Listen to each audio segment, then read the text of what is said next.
Hello everyone, this is Crustlemania and welcome back to the 20th week selling results. In this video I'm going to be speaking a little bit quieter, so sorry if my voice is a little bit softer in this video, but this week I made about 6 or 7 sales, which is a lot more than I thought I was going to have this week. At the beginning of the week I thought I was only going to have like 2 or 3 sales, so it's interesting how this week played out to have 6 to 7 sales. They weren't really big cards, but there were some cards I was surprised were sold this week. So anyways, let's get into this week's video.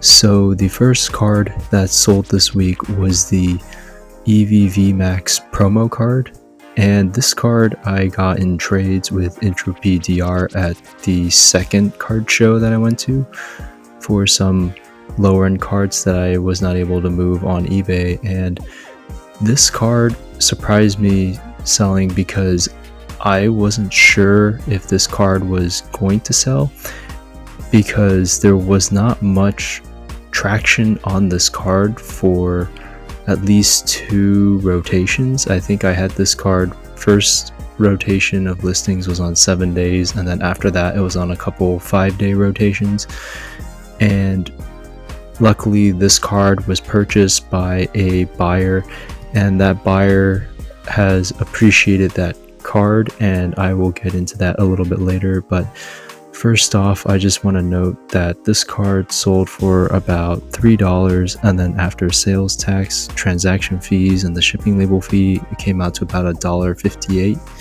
eBay net profit. So I don't really know what the TCGPlayer market price is. That'll be up on the screen, but what's nice is this card went to a good home because I actually received the feedback because this card already went to the buyer and was delivered already. So it's really nice that this card was able to get there, and I received some positive feedback about this card. So it looks like this card went to a good home, and that was the first card to sell this week. So this was one of the first cards that sold, and I only thought 2 other cards were going to sell this week, but surprisingly there were a few more. So the second card that sold this week was an interesting card. So this Bronzong that sold was from the LGS store, and this is the full art trainer gallery card that I picked up from the LGS store, and I wasn't exactly sure if this card was going to sell because I just wasn't sure about the card. I know the trainer is from, I think is one of the gym leaders in, I believe, maybe Diamond and Pearl. The trainer seems familiar in that sense, but what was interesting is the buyer for this card was actually a repeat buyer. So the buyer that bought the Hoot Hoot full art card from Astral Radiance in the last video actually ended up purchasing this card, so that was quite nice. I did not expect that. When they placed the bid, I was like, oh, the name looks familiar, so it was pretty nice to have another repeat buyer. And this card was priced pretty well just because it was in lightly played condition, and when I got it I thought it was in near mint, but it was in lightly played, so I figured I can't really charge that much for a lightly played card.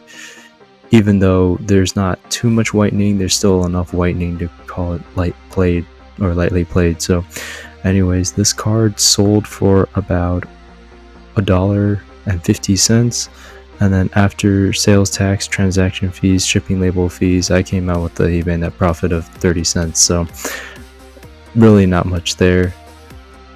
Took more of an L on this card than anything, but it's okay. This card was able to go to a repeat buyer. It's going to a good home, and I believe this card's also from Astral Radiance, so they might be trying to complete their Astral Radiance set.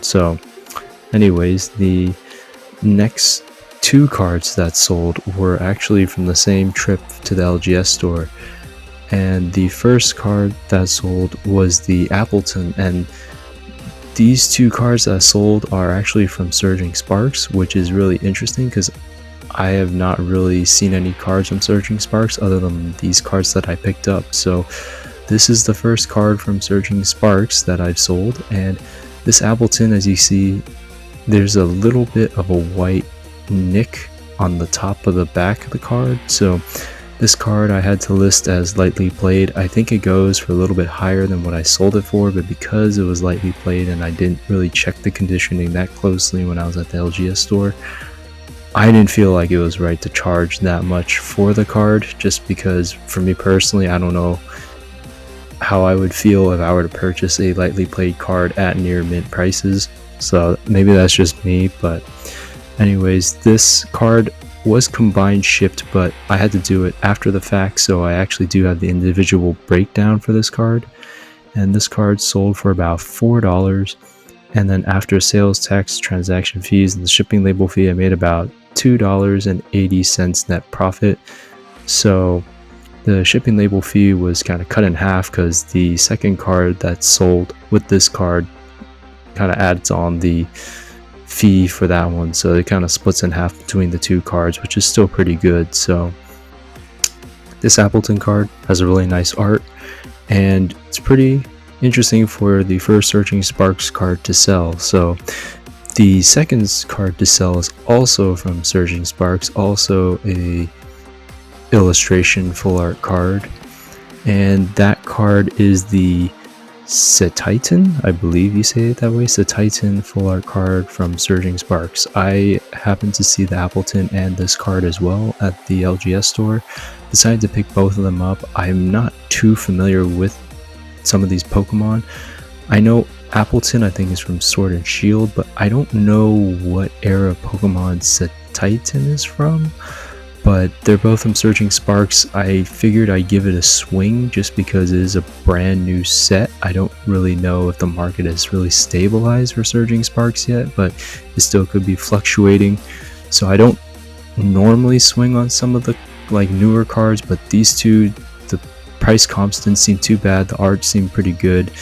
And at the LGS store, Pokemon cards move pretty fast, so I figured I might as well take a chance on it while they still have it. Otherwise, they might not have it the next time I go there. So anyways, I took a chance on this card and got this card, and this card was also combined shipped with the Appletun, going to the same buyer, who apparently is a repeat buyer because they purchased this card shortly after the Appletun. So I guess that's how eBay records it. But this card sold for about $3 on eBay, and then after sales tax, transaction fees, and shipping label fees, I get about a net profit on eBay for about $1.94. So I don't know the TCG market price for this card, but it could be potentially higher than that. But that's just how it goes when you're dealing with eBay and stuff like that. But at least both cards were combined shipped and going to a buyer that wanted two cards from Surging Sparks. I heard the Surging Sparks pull rates were not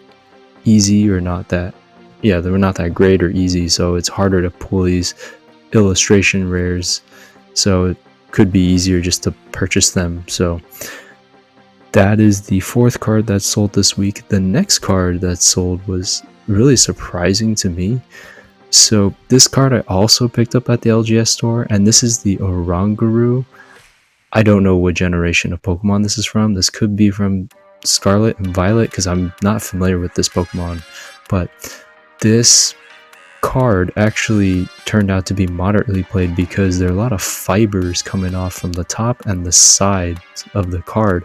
And honestly, I did not think this card would sell. I know the front is pretty nice, but the side edging, as you see here on the screen, it's like on the right side, it's all kind of pretty crazy edge wear there. Not sure what happened to this card, but this card ended up selling, which I was really surprised. And I actually had this card set for about $1.50, and I guess someone outbid the original bidder, and this card ended up selling for about $1.75, which I was really surprised by. So who would have known that this card was actually pretty desirable even in more moderately played conditions. So this card basically, as I mentioned, sold for $1.75. After sales tax, transaction fees, and shipping label fees, it came out to about 51 cents net profit. So not the greatest, but with these trainer gallery cards, I consider them a little bit like lost leaders, but also I figured there are people looking for them, so at least I get the sales with these smaller trainer gallery cards, and took a swing with these cards, so at least now I know there's people looking for these lower end trainer gallery cards. So the next card that sold was an interesting one. I really am not sure which generation this Pokemon card or this Pokemon comes from, but it's called the Hearthflame Mask Orgepon EX. I have no clue what this Pokemon is. I think it looks like it's from Twilight Masquerade, but I have no clue what this Pokemon is. I was really surprised when I saw someone bid on this card. I guess people are looking for this card. I don't even know really the origin story of this Pokemon. If anyone knows the origin story, feel free to let me know, because I have never seen this Pokemon before. It has the longest name I've ever seen for a Pokemon.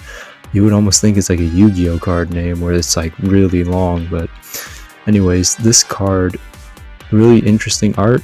I took a swing on this one just because it was with the Hoopa, kind of in the same style with the kind of white background, and figured I'd take a chance because maybe someone might get the Hoopa and this card together, but apparently this card sold first before the Hoopa, so this card sold for about $3.25 on eBay, and I originally had it listed at $3, so there might have been a little bidding up there, and after sales tax, transaction fees, and shipping label fees, I made about $1.79, so nothing too crazy. Just really surprised this card sold, and I have no clue what this card is or this Pokemon. So anyways, that is the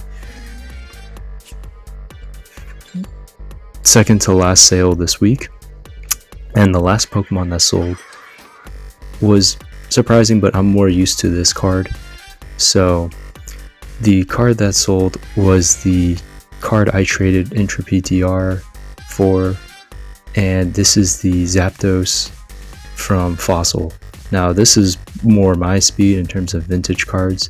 This card was lightly played, and I knew eventually this card would sell just because it's one of the original 3 birds, and it's from Fossil. Even though it's the regular and not the holo, I figured it would, because the 3 birds, even in regular form, I think from Fossil, are still sought after. Anything vintage, at least from my knowledge, is pretty sought after from people within the older generation that grew up with these cards, which I guess I would consider myself in now. But anyways, this card I had listed actually lower at $5, and then this card actually got bid up to the price that I originally wanted, which was actually very surprising. So this card ended up selling for about $6, and after sales tax, transaction fees, and shipping label fees, I got about $4.17 from this card. So the original card I traded for, I probably would have sold it for around the same price as the Zapdos, so it was actually a pretty close 1-to-1 trade, because the other card I had that I traded for this card was not moving at all, and surprisingly this Zapdos did not move as fast as I thought it would. This card went through at least 3 or 4 listing rotations, and the first listing rotation was at least a 7-day listing, so this card took a little bit longer to sell, but I was kind of surprised it sold this week, but I'm glad because I knew someone would want this card. Honestly, I kind of wanted this card, but I couldn't keep it because I already did the trade for a card that I purchased, and this card will go to a good home. But man, this is a really nice card. I really like vintage, and as I mentioned before, if there was a set from the vintage set that I probably would collect, it probably would be the Gym Challenge, although the e-reader cards, as I've had the 3 that I got from the LGS store, those are really nice cards I never had either. So anyways, this week was pretty nice in terms of sales. I don't really have that much inventory right now. I've gotten a little bit more, but not a whole lot to recoup from like where I was right before Veterans Day or the beginning of November. So I don't have much, so I'm surprised I actually made 6 or 7 sales this week with some of these cards. Granted, some of them are the lower end cards, but still the number of sales was actually pretty surprising for this week. And next week will be an interesting week because I know there's at least 2 sales that are going to happen, and I will talk more about that next week because it's going to be a more interesting selling results video next week. But overall, hope you guys like this video. Thank you guys for the support. I didn't expect my 54 subscriber thank you video to have that much traction. I actually figured that video was going to fly under the radar, but hey, you know, YouTube acts in weird ways. But anyways, I hope you guys like these videos.